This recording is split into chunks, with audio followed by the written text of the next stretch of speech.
सुशांत सिंह राजपूत की मौत के मामले में आरोपी बनाई गई रिया चक्रवर्ती हर दिन नए दांवपेच आजमा रही है। जब सुशांत केस सामने आया था तो रिया चक्रवर्ती ने भारत के गृह मंत्री से सीबीआई जांच करवाने की मांग की थी।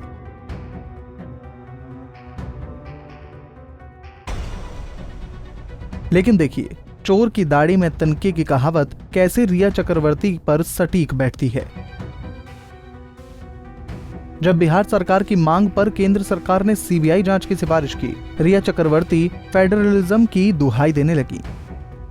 अब रिया चक्रवर्ती सुप्रीम कोर्ट से ईडी की पूछताछ से बचने के लिए मोहलत मांग रही हैं, लेकिन ईडी ने मोहलत देने का विरोध किया।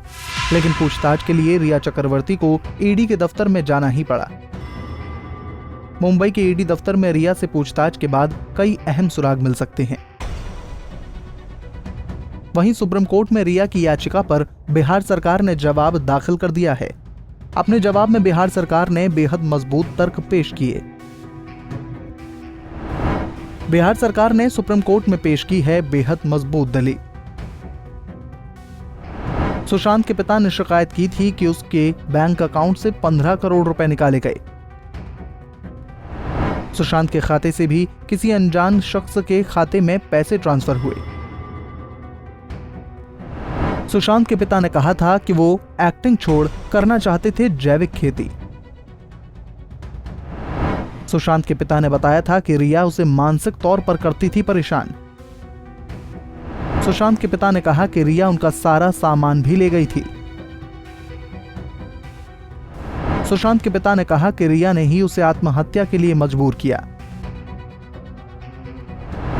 सरकार ने बताया कि रिया ने सुशांत के डिप्रेशन की गढ़ी झूठी थ्योरी।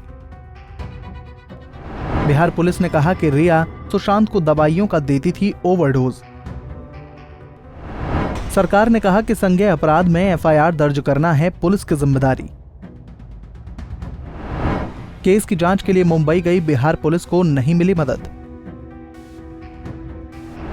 आईपीएस विनय तिवारी को बीएमसी ने कर दिया जबरन क्वारंटीन। बिहार पुलिस का निष्कर्ष है कि घटना के तार कई जगहों से जुड़े हैं। सरकार ने केस की गंभीरता को देखकर ही सीबीआई जांच की सिफारिश। सुशांत केस की जांच को सीबीआई ने अपने हाथ में ले लिया।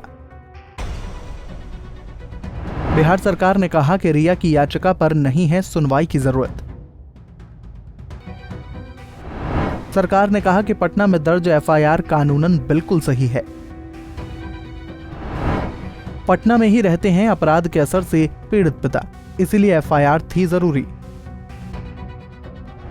दलीलों के आधार पर रिया की याचिका को खारिज करने की मांग सरकार ने कोर्ट से की है। रिया चक्रवर्ती जिस तरह से हर पल पैंतरे बदल रही हैं, इससे तो यही लगता है कि पूरी दाल ही काली है।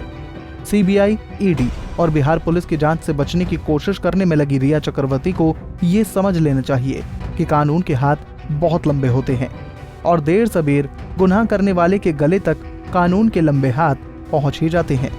Bureau report, Punjab Kesari TV.